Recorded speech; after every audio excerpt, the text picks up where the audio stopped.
오늘 이 말씀을 가지고 하나님 나라와 세상 나라라고 하는 제목으로 함께 말씀을 나누도록 하겠습니다. 네, 잠시 기도하고 말씀 듣겠습니다. 사랑의 아버지 하나님 은혜 감사합니다. 오늘도 이렇게 거룩한 주일 주시고 주님 전에서 하나님을 만나고 하나님께 예배드리며 기쁜 마음으로 감사한 마음으로 하나님께 나아갈 수 있도록 인도하시는 이 모든 은혜를 감사드립니다. 이 시간에도 우리가 하나님의 말씀을 듣고자 하오니 하나님 저희들에게 각자에게 필요한 귀한 말씀을 허락해 주시옵시고 말씀을 듣는 중에 성령께서 하시는 말씀을 들을 수 있도록 우리의 영적인 귀와 눈을 열어 주시옵소서. 감사드리며 사랑하는 예수 그리스도 이름으로 기도하옵나이다. 아멘. 네, 요즘 우리 한국 그 경주에서 지금 에이펙이 개최되어 가지고 세계 그 정치 지도자들이 다 모여서 서로 만나고 회담도 하고 뭐 그런 뉴스들이 많이 나오고 있습니다. 네, 원래 권력자들이 움직일 때마다 많은 이슈들이 막 생기죠, 그죠? 요즘 들려오는 소식들을 보면 한국은 뭐 미국도 비슷하죠. 이 좌우가 이렇게 나뉘어 가지고 아주 막 극한으로 치닫고 있는 그런 모습인 것 같아요. 너무 안타까운 모습인데, 정치인들은 사실은 자신들의 이익을 위해서 자기들의 생각을 막 이렇게 선정선동하죠. 그러면서 거짓말도 서슴지 않습니다. 그런 잘못된 그런 정치 선전을 고대로부터 현대까지 계속되고 정치인들은 다 그냥 그렇게 하는 거죠. 자, 그런데 이럴 때 우리 크리스천들은 어떻게 해야 되느냐, 그런 고민을 가지고 오늘 본문을 한번 봤으면 좋겠습니다. 자, 오늘 본문에서 바울이 세속 권력을 인정하고 있죠, 그죠? 세속 권력을 인정하면서 그 권세들에게 복종하라고 말하는 것을 보게 됩니다. 심지어 권세를 거스르는 것은 하나님의 명을 거스르는 것이다, 이렇게까지 말합니다.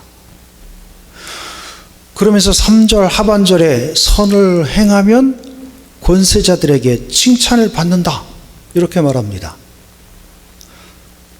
여기서 우리는 바울이 세상 권력에 대해서 어떻게 생각하고 있는지 엿볼 수가 있습니다. 다시 말해서 나라를 통치하는 자는 세상의 질서를 위해서 있는 것이고, 악한 짓을 하면 대가를 치르게 함으로써 정의를 세운다 라고 하는 것을 말하고 있습니다. 그러면서 세금을 내는 것도 그들이 하나님의 일꾼으로 나라를 잘 운영하는 데 쓰고 있으니까 당연히 내야 한다, 이렇게 말하고 있는 것입니다. 물론 어떤 정부냐에 따라서 우리가 어떻게 행동하고 우리가 정치적인 입장을 어떻게 세워야 하는가, 이거는 여러분들 각자의 몫입니다.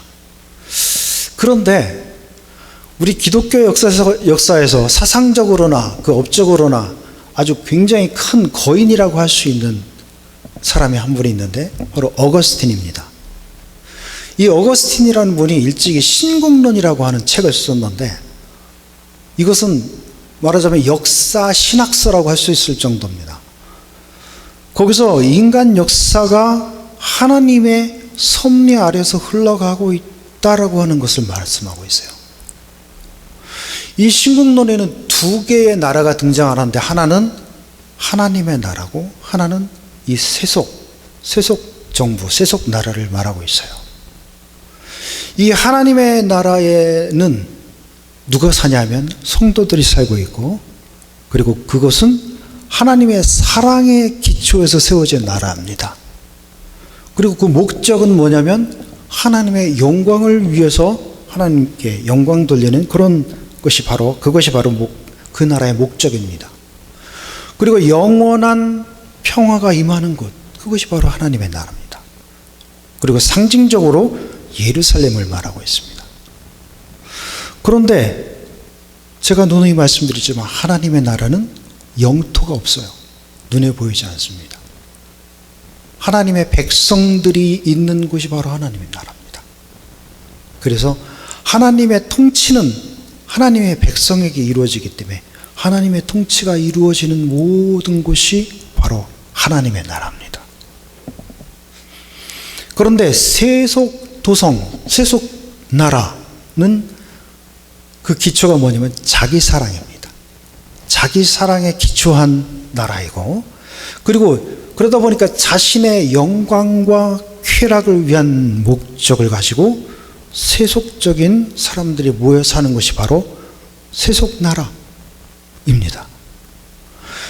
그런데 그들의 최종적인 운명은 불안과 분열과 그리고 멸망이고, 그 상징은 바벨론으로 나타납니다.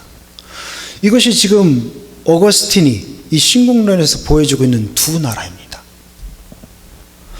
그러니까 하나님에 대한 사랑이 하나님의 나라를 만들었고, 자기 사랑이 이 세속 나라를 만들었다라고 하는 겁니다.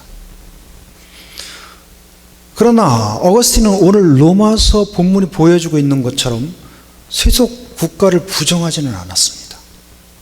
오히려 세속 국가도 하나님의 섭리 안에서 그 역할을 하고 있다라고 말하고 있습니다.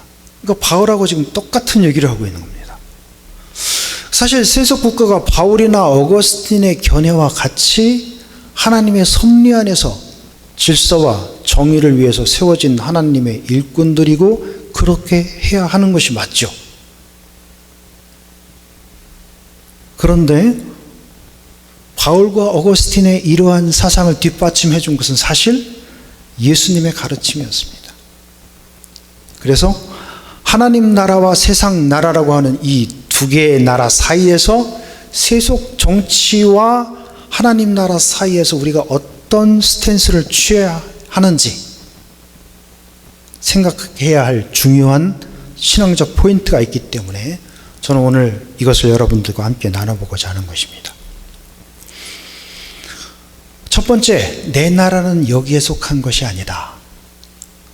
누가 하신 말씀이죠? 예수님께서 말씀하십니다.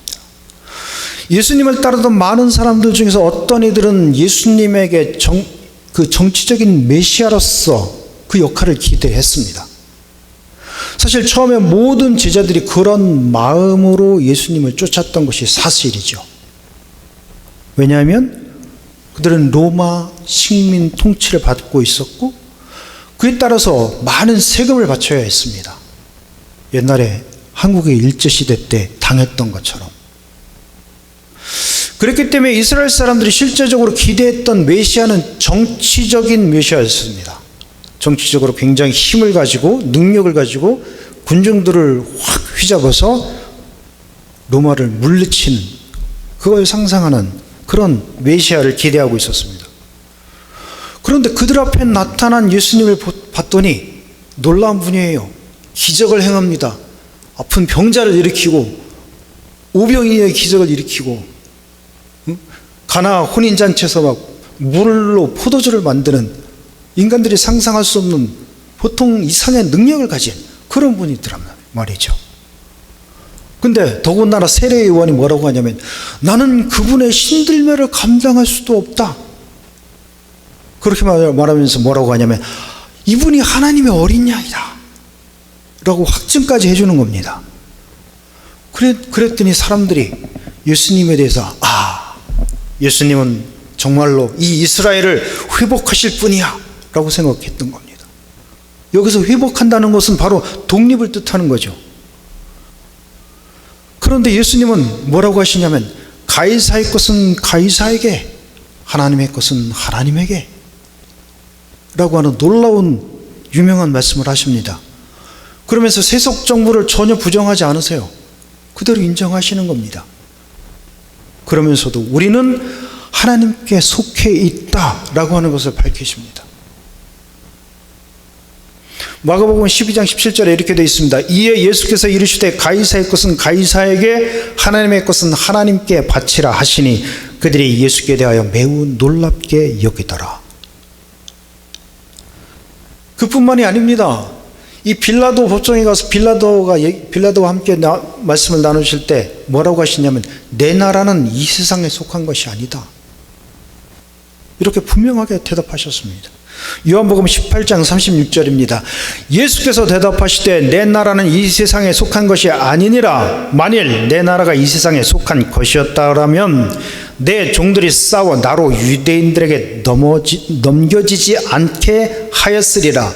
이제 내 나라는 여기에 속한 것이 아니니라. 그런데 예수님은 사역 기간 내내 뭐라고 하시냐면 회개하라, 하나님의 나라가 가까이 왔느니라, 이렇게 말씀하시면서 전도하셨어요. 그러니까 예수님은 권력을 쟁취해 가지고 이 세상을 바꾸러 오신 것이 아닙니다. 그게 아니고 사람을 바꾸러 오셨습니다. 어떤 모습으로 바꿉니까? 죄의 자리에서 의의 자리로, 죽음의 자리에서 생명의 자리로, 이 세상적인 가치를 따르는 그 사람들을 하나님의 가치를 따르는 사람들로 바꿔버리신 겁니다. 우리의 생각을 완전히 뒤집어 놓으신 거죠. 다시 말해서 이 세상 나라를 전복시켜서 혁명을 일으켜서 이스라엘을 회복시키시는 것이 아니라 사람을 전복시켜버린 겁니다.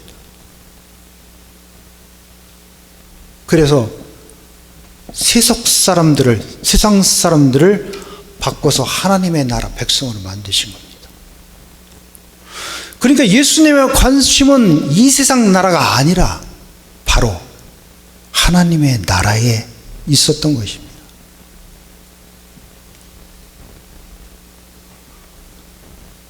좀 전에 예수님께서 하신 말씀, 가이사의 것은 가이사에게, 하나님의 것은 하나님께. 이 말씀은 어떤 사람들은 이거 가지고 정교분리 이렇게 말하는데 정교분리가 아닙니다. 혹은 정치와 거리두기를 말하는 것도 아닙니다. 이것은 두 가지 사실을 말하고 있는데, 하나는 이 세상 정보를 하나님이 인정하신다, 그겁니다. 그것은 이 세상 정보를 통해서 이루시려고 하는 하나님의 섭리가 있다라고 하는 것입니다. 그렇기 때문에 인정하는 겁니다. 그리고 이렇게 구분하신 또 다른 이유는 하나님 나라는 세속 정부와는 전혀 성격이 다른 그런 나라라고 하는 것을 알려주는 것입니다. 그 나라의 목적이나 그 나라가 지향하는 것이나 모든 것이 이 세상 정부가 이해하지 못하는, 아니 그것을 뛰어넘는 그런 나라다라고 하는 것을 보여주는 것입니다.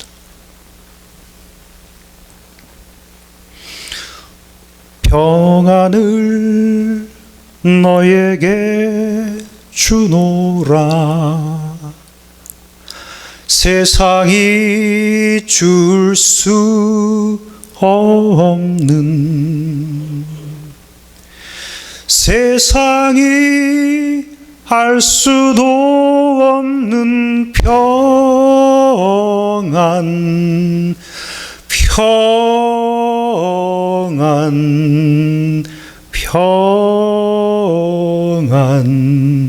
평안을 내게 주노라. 가이사의 나라는 평안을 줄 수 없었습니다.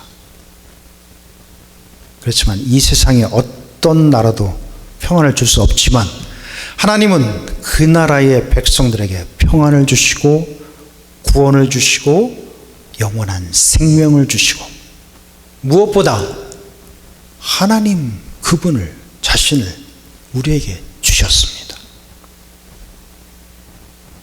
그러므로 이 말이 의미하는 것은 우리 신앙인들은 가이사야 세상에 살고 있지만 이 세상을 초월한 하나님의 뜻대로 살아야 한다라고 하는 것을 이 말씀을 통해서 보여주고 있는 것입니다. 이러한 예수님의 뜻에 근거해서 오늘 바울이 말하는 것도 세상 나라의 권력이 아니고 오히려 세상 나라의 권력이 오히려 하나님의 일꾼 혹은 사역자 역할을 하고 있다라고 말하고 있는 것입니다. 우리가 이 세상 정치를 잠깐 생각해 보면 세상 정치는 그 정치인들의 가치관으로 그 나라를 다스리겠다라고 하는 것이죠. 그리고 거기에는 필연적으로 보수적인 색깔도 있고 진보적인 색깔도 있습니다. 그 두 개가 나눠져 있어요. 우리 보통 사람들도 그렇잖아요. 어떤 사람은 좀 더 진보적이고 어떤 사람은 좀 더 보수적이고. 그리고 우리 신앙인들도 자신들의 그 정치적인 선호에 따라서 선거를 통해서 자신들의 의사를 표현할 수 있어요. 그런데 우리가 놓쳐서는 안 되는 것이 있습니다. 그건 우리가 모두 하나님의 뜻을 따르는 하나님 나라의 백성이다라고 하는 것입니다. 그러므로 우리가 정말로 추구해야 하는 가치관은 민주당의 가치관도 아니고 공화당의 가치관도 아니고 하나님의 가치관을 따르는 것입니다. 그리고 늘 제가 말씀드리지만 그것은 바로 생명과 사랑입니다. 하나님께서는 생명을 만드셨고 우리에게 주셨고 그 생명을 살리시기를 원하시고 그래서 예수 그리스도를 보내주셔서 죽었던 생명을 살리시고 우리를 영원한 나라로 이끄시려고 그렇게 큰 사랑을 베풀어 주신 것이죠. 이 세상은 언제나 진보와 보수의 싸움이 계속되고 있었습니다. 예전부터 그랬어요. 오랜 옛날부터. 우리가 하나님의 가치관을 바라보지 않고 이 정치인들을 쫓아가면 거기에는 뭐가 있습니까? 분열밖에 없습니다. 좌우 진보 보수로 갈라져 갖고 싸움밖에 안 합니다. 이것은 우리 크리스천들에게는 분열을 가져오는 가장 안 좋은 선택입니다. 그러므로 우리는 그들의 말에 귀 기울일 필요가 없습니다. 어차피 세상은 하나님의 섭리 아래서 흘러가게 되어 있습니다. 이것은 바울도 얘기했고 어거스틴도 얘기했습니다. 예수님도 세속정부를 인정한 이유가 바로 그겁니다. 이 세상의 모든 것은 하나님의 섭리 아래서 흘러가기 때문에 우리가 그것을 거스를 수가 없습니다. 우리가 어떤 노력을 하고 우리가 어떤 말을 한다고 해도 하나님의 뜻은 그냥 흘러가게 되어 있습니다. 내 한 사람의 어떤 행동이나 말로 인해서 바뀌는 것이 아닙니다. 오히려 그것은 우리 안에 분열만 가져옵니다. 싸움만 가져옵니다. 하나가 되지 못하게 합니다. 이것을 가장 좋아하는 것은 바로 마귀입니다. 그래서 우리는 늘 성령 안에서 하나가 되어야 된다고 말하는 것입니다.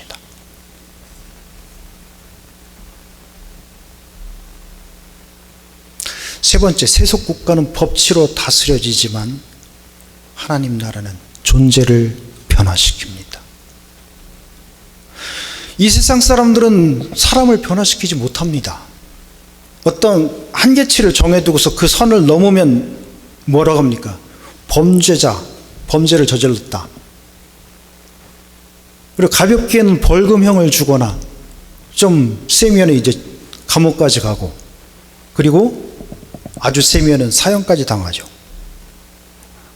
근데 우리는 뭐 흔하게 감옥 이렇게 말하지만 그걸 교정시설이라고 한다면서요. 교정이라는 말이 뭡니까? 뭔가를 바꾸고 고친다는 거잖아요. 근데 그 교정시설에 갔다 온 사람들이 교정되는 걸 제가 본 적이 없는 것 같아요. 그렇게 처벌 위주의 방법으로 사람들은 변하지 않습니다. 변화시키지 못해요. 우리 인간의 힘으로. 그렇지만 하나님 나라는 어떻습니까? 하나님 나라는 하나님의 말씀의 씨앗을 뿌리는 것부터 시작합니다. 그래서 마가복음 4장이 이것을 아주 잘 보여주고 있는데 26절에서 29절입니다. 또 이르시되 하나님의 나라는 사람이 씨를 땅에 뿌린 것 같으니 그가 밤낮 자고 깨고 하는 중에 씨가 나서 자라되 어떻게 그리 되는지를 알지 못하느니라. 땅이 스스로 열매를 맺되 처음에는 싹이요 다음에는 이삭이요 그 다음에는 이삭에 충실한 곡식이라. 열매가 익으면 곧 낫을 대나니 이는 추수 때가 이르렀습니다. 하나님의 말씀이 그 마음밭에 떨어지면 밤낮 자고 깨고 하는 중에, 그러니까 언제 그렇게 됐는지는 모르지만 씨가 자라고 땅이 스스로 싹을 내고 자라서 곧 열매를 맺게 된다라고 하는 말씀이죠. 사람이 마음이 변하면 그 사람 존재 자체가 변하는 것입니다. 정치인들의 방법은 세상을 바꾼 것처럼 보이지만 아니에요. 그 안에는 상처와 분쟁과 갈등만 남아 있습니다. 그렇지만 하나님의 나라는 우리 자체 존재를 바꾸어 버리는 그런 혁명입니다. 이 존재를 바꾼 하나님 나라에는 용서가 있고 사랑이 있고 화해가 있습니다. 하나됨이 있습니다. 이 누가복음 19장에 보면 삭개오의 이야기가 나옵니다. 그는 세리장이었습니다. 세리들 중에서도 최고 높은 세리장이었습니다. 요즘 말로 하면 뭐 세무서장쯤 되려나요? 세리들은 원래보다 그 많은 세금을 거두어서 자기 재산을 불리는 사람들이었어요. 그래서 사람들한테 손가락질을 당하는데 뭐라고 할 수가 없습니다. 왜냐하면 로마 정부로부터 어떤 권력을 받았기 때문에. 그러니까 죄인이라는 소리를 들어도 재산을 불리는 것으로 모든 것을 참고 삽니다. 그러던 그가 예수님을 만났습니다. 그런데 예수님께서 이름을 불러주시는 겁니다. 사람들은 늘 자신을 손가락질하고 비난하고 경멸하고 죄인이라고 말하는데 예수님은 이름을 불러주셨습니다. 이름이라고 하는 건 뭡니까? 우리의 존재를 말하는 거죠. 내가 어떤 사람인지 그 이름 속에, 특히 유대인들은 그 이름의 뜻이 굉장히 중요합니다. 그 사람을 나타내는 겁니다. 그렇게 자신을 경멸의 시선으로 바라보는 사람들 속에서 자신의 이름을 불러주시는 그 주님의 음성을 들었는데 그것이 그에게는 곧 구원이 되었습니다. 이것은 단순히 이름을 부르는 것이 아니라 그 존재 자체를 불러서 소환하는 그런 부르심이었던 겁니다. 하나님의 부르심은 이렇습니다. 우리 존재 자체에 대한 그런 부르심입니다. 그래서 그 소리만 듣고도 이미 그는 바뀌었던 것입니다. 그리고 그의 회개는 즉각적이었습니다. 예수님을 집으로 모시고 자기의 소유의 절반을 주겠다고 선언을 합니다. 가난한 사람들을 위해서 이 절반을 주겠습니다. 그리고 만약에 내가 속여서 뺏은 것이 있으면 4배를 갚겠습니다. 이건 원래 유태인 법에 있습니다. 다른 사람 속에서 뺐으면 4배를 갚아야 된다. 이것이 바로 존재를 바꾸는 혁명입니다. 세상을 바꾸는 것이 아니라 이렇게 사람을 바꾸는 것. 이것이 바로 하나님 나라입니다. 하나님 나라는 이런 것입니다. 가이사의 나라가 할 수 없는 것을 바로 예수님은 하셨습니다. 무엇이 세상을 바꿉니까? 사람이 바뀌지 않으면 아무것도 바뀌지 않습니다. 힘으로는 아무것도 변하지 않습니다. 사람을 바꿀 수 있는 분은 오직 예수 그리스도밖에 없습니다. 말씀을 정리하겠습니다. 첫째, 우리는 세상 속에 살지만 하나님 나라의 백성입니다. 이 세속의 나라는 현실의 나라죠. 그러나 눈에 보이는 하나님 나라가 분명히 존재합니다. 어거스틴에 의하면 이 나라는 하나님을 사랑하는 마음으로 세워진 나라라고 합니다. 우리 성도들은 이미 이 나라의 백성들이죠. 둘째, 하나님은 세상을 바꾸시지 않고 사랑으로 사람을 변화시킵니다. 이것이 바로 하나님의 방식입니다. 우리는 모두 변화된 사람들입니다. 그리고 더욱 하나님의 사랑에 가깝게 성화되어 가는 그런 사람들입니다. 하나님의 말씀만이 우리를 변화시킵니다. 그리고 변화된 사람들만이 이 세상을 변화시킬 수 있는 것입니다. 셋째, 그러므로 하나님 나라의 백성들은 분열과 싸움을 치유하고 사랑으로 하나 되며 화합해서 좋은 세상, 아름다운 세상을 만들어가야 합니다. 이 세속 정부는 하나님의 섭리 안에서 흘러가도록 그냥 두어야 합니다. 다만 우리의 뜻은 투표를 통해서 혹은 우리의 사회적인 활동을 통해서 나타낼 수 있습니다. 그렇게 하면 됩니다. 우리 크리스찬들은 말씀으로 먼저 변화를 받아야 됩니다. 미움과 분열된 마음을 사랑으로 치유하고 믿음 안에서 하나 되는 하나님의 백성들이 되시기를 주님의 이름으로 축원합니다. 다 같이 기도하시겠습니다. 사랑하는 주님, 우리가 이 세상 나라에 속해 살고 있지만 우리는 하나님 나라의 백성임을 잊지 않고 하나님의 뜻대로 사는 우리가 되게 해 주시옵소서. 주님께서는 이 세상을 혁명으로 뒤집지 않고 우리를 불러주시고 우리의 존재를 깨닫게 해주셔서 하나님의 자녀라는 것을 깨닫게 해주시고 이 죽음에서부터 생명으로 죄에서부터 의로 우리를 바꾸어 주셨습니다. 사람들은 세상을 바꾸려고 하지만 우리는 하나님의 말씀으로 우리가 바뀌어야 함을 깨닫습니다. 우리를 말씀으로 변화시켜 주셔서 이 땅을 하나님의 나라로 만들어가는 우리가 되게 해 주시옵시고 이 세상의 분열을 치유하고 싸움을 막는 평화의 제자들이 되게 해 주시옵소서. 세상은 하나님께서 섭리로 이끌어 가신다는 것을 깨닫게 해 주시옵시고 우리가 세상을 바꾸는 것이 아니고 사람을 변화시키는 일에 최선을 다하는 우리가 되게 해 주시옵소서. 우리를 변화시켜 주시는 사랑하는 예수 그리스도의 이름으로 간절히 기도하옵나이다. 아멘.